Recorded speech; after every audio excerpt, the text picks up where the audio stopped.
نہیں صرف ایک جملہ کہتا ہوں عمر کی شان پر.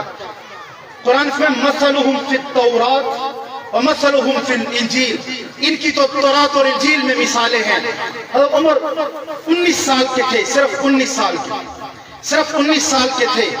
بیت المقدس میں سو رہے تھے. ایک آدمی تورات اور انجیل کا عالم آیا. اس نے عمر کے چہرے کو دیکھا اور دیکھ کے پاؤں سے پکڑ کے اٹھایا اور اٹھا کے کہا تیرا نام کیا ہے؟ اور عمر نے کہا میرا نام عمر ہے. کہا تیرے والد کا نام کیا ہے؟ کہا اس کا نام خطاب ہے. جب ساری بات پوچھی اور پوچھ کے کہا عمر جب تجھے اللہ یہاں کا بادشاہ بنائے یہ زمین میرے نام کر دے. جب تجھے اللہ یہاں کا بادشاہ بنائے نا عمر، یہ زمین میرا نام کر دینا. علماء نے لکھا ہے جب بیت المقدس فتح ہوا، حضرت عمر کے ہاتھ میں ایک جوتا تھا، ایک لگام پکڑی ہوئی تھی، اوپر خادم بیٹھا تھا، نیچے آقا چل رہا تھا. اور جب وہاں پہنچے صحابہ سارے جمع تھے.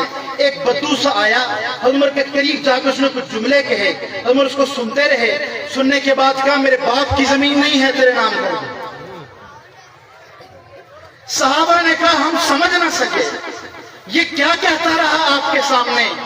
حضرت عمر نے کہا میں 18-19 سال کا تھا، اسی زمین پر سو رہا تھا. اس کا والد میرے پاس آیا تھا، اس نے میرے چہرے کو دیکھ کے میری جوانی کی نشانیوں کو پڑھا تھا اور پڑھ کے مجھے دیکھ کے کہا تھا عمر تیرا نام کیا ہے؟ میں نے اپنا نام عمر بتایا تھا، والد کا نام بھی بتایا تھا. پھر مجھے دیکھ کے کہا تھا اچھا ایک وعدہ کرتے ہو؟ میں نے کہا کون سا وعدہ لینا چاہتے ہو؟ اس نے کہا جب تجھے اللہ اس زمین کا بادشاہ بنا دیں یا کا حاکم بنا دیں یہ زمین میرا نام کر دینا.